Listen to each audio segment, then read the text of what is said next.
So if you guys are anything like me, an overweight Polish male who likes really nice cars but is also cheap, you probably thought about shopping around on Facebook Marketplace and getting you one of those cars. And if you fall for it and buy one of those insane deals that you couldn't pass up on, you could land yourself actually behind bars. So let's go ahead and jump into it today and talk about it.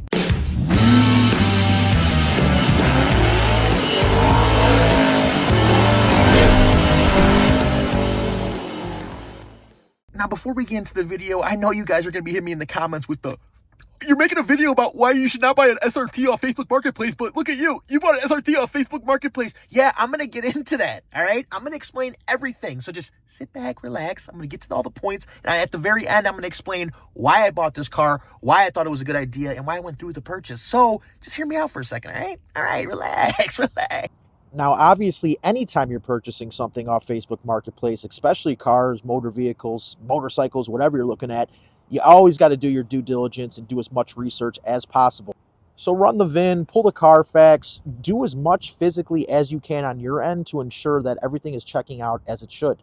But if you're in the market for these SRTs, you know specifically that these cars are very, very prone to theft. They get stolen a lot. They get totaled. People wreck them, all types of stuff. And if you're not careful with your purchase, you literally could end up in legal trouble, legal consequences for just trying to buy a car that you like off Facebook Marketplace. But in today's video, we're not talking about that. Yes, stay away from the weird stuff about obviously super low price cars. Stay away from the stuff where when you ask about the title, they tell you, oh, it's clean, but it's in my cousin's name at the moment. That's all red flags and stuff that is obvious. You should stay away from. And a quick tip for you, take the VIN and put it in on Google. A simple Google search will tell you if it was ever salvaged, theft, if it was ever totaled, so on and so forth. So don't only just run the Carfax, throw it in on Google as well. You can see pictures too a lot of times. Now, because of the newer SRTs with their push button start, a lot of you guys know about the theft and how easy they are to be stolen, so on and so forth. And there is a huge market, a black market behind the scenes where they're swapping these parts, they're swapping engines, they're swapping interiors, they're doing all this stuff because they get these hot cars, they strip them down, they got the parts, they're able to sell them to people that want to build them up, whatever, so on and so forth. And these cars are hidden with a bunch of mismatched and stolen, theft recovered parts. And guess where a lot of these stolen cars or these swap motor cars or theft anything cars end up? You guessed it. They end up on Facebook Marketplace.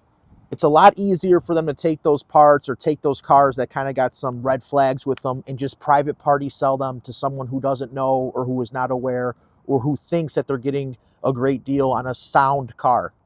Now, you could do all the research in the world about the VIN and make sure everything checks out, so on and so forth. But the engine, what if they completely swap the engine? What if on the dash it tells you you have, 28,000 miles on the car, but the engine that they put in the car was actually swapped from one that got stolen that was at 80,000 miles, and they dropped it in the car, and now you have no idea. That's a possibility. So you go buy the car with it seems to be okay, but it has a stolen engine, and guess what? Down the line, something comes up, you're the new registered owner with the car, and now you are in possession of a vehicle that has stolen parts on it. But officer, I didn't swap the engine. I bought it off Facebook Marketplace. I don't know what, they don't care. They don't care. You're the registered owner. You have the car now. You have stolen property under your name. It's a whole headache. It's a whole world of hurt. You don't want to get involved in it. It's a mess.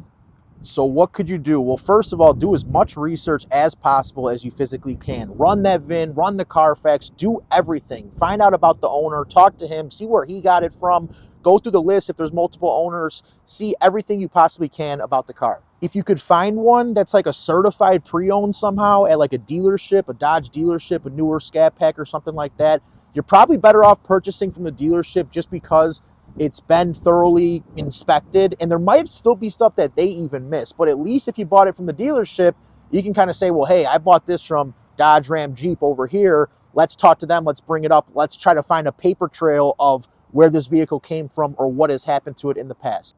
Because if you get caught with a car that has some stolen parts on it and they say, well, where'd you get the car from? If you say you didn't do this and you're like, it's some guy on Facebook Marketplace that I met up with and he gave it to me. I gave him the cash and he blocked me. I don't know where he's at. They can't really go far with that information, okay? Okay. Now, like I already told you, I have the poor man SRT. I have the SRT 8, the older one. But there's a reason why I kind of preferred this one and why I went through with my purchase off Facebook Marketplace and why I'm still happy with it. And that reason is because of this baby right here.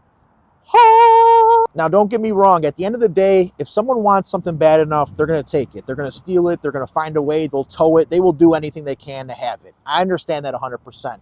But this car having a key ignition compared to the push to start, it makes me at least sleep a little bit better at night, knowing that it's old school. It can't be copied as easily as this new stuff. I mean, these newer cars are getting stolen literally within like 30 seconds, 45 seconds.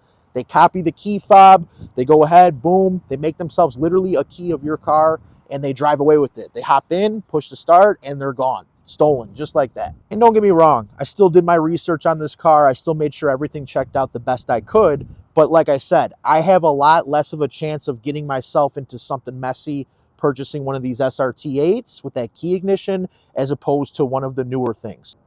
And honestly, like if you're looking at the newer stuff, I get it, they're nice, but don't sleep on the SRT8, whether it's a Charger, Challenger, or even the Chrysler 300.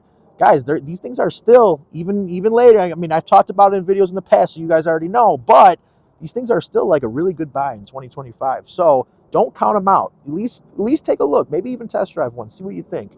And obviously, besides just the whole theft thing and everything like that, a lot of people that are getting their hands on these newer Chargers, Challengers, and everything like that, the SRT, Scat Pack, Hellcat, they're beating on them a lot, guys. And I know like everyone's gonna be like, oh, well, that's any, sports car, muscle car. Like you could expect that, this, that, and the other. But dude, I mean, there's videos. I mean, you guys have seen it, I'm sure, videos out here of people just absolutely just beating the hell out of these things. And I'm not talking about like just little burnouts or little stuff that you see me do in my videos. I'm talking, these people are taking these Scat Packs, Hellcats, they're riding them rough, and then they're dumping them. They're not making their payments. They get repoed, so on and so forth. They're not changing the oil. I mean, I've seen people with brand new Trackhawks that literally didn't change the oil on it. The engine starts getting sludged up, messed up. It gets repoed. They don't care. And then they, whatever. They get the car back. They go ahead and try to clean it up and sell it, thinking it's all good, but it might only have 20, 25,000 miles on it, but those miles are really hard miles, and it's abused miles. And in the beginning of a car's life, the beginning of an engine life, you don't want really hard miles on it like that. So if you're dead set on a Scat Pack, Hellcat, and, that's what you want to buy, I get it. But what could you do? Try to avoid buying one off Facebook Marketplace if you can. It's kind of a headache. It is what it is. If there's really one on there that you think is a solid one and you did your research and you talked to the owner and you feel confident about it, then of course, I mean, go ahead, and that's a risk, that's a gamble, that's something that you're going to take. But just be aware of what you could possibly be getting yourself into. Don't count out these SRT8s, dude. They are nice cars still in today's day and age. They have power. They have aftermarket support for modifications. You want to make them fast, and you save some money getting one of the older ones. So think about it at least. But that's all I got for you guys today. Thank you so much for dropping by the video. And as always, we will see you guys on the next one. Peace!